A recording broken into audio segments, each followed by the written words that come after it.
forum of the school activity. And this morning I was just talking to the President, Ms. Wanya, and I was trying to relate to her that the management is really grateful, especially for her being the president of the PTC. And this is the reason why she has been the president for like 2-3 years now, and 3 years in a row. And with that, it's not only the management that is thankful, but the school in general. Makinig sa akin kasi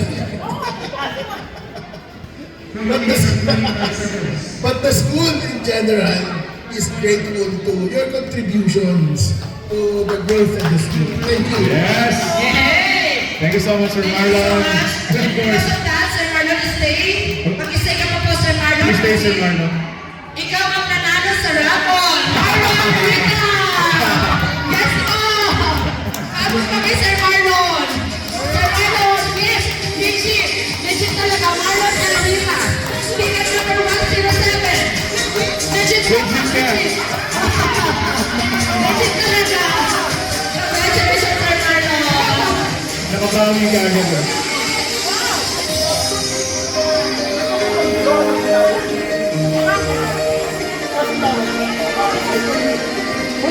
Wow.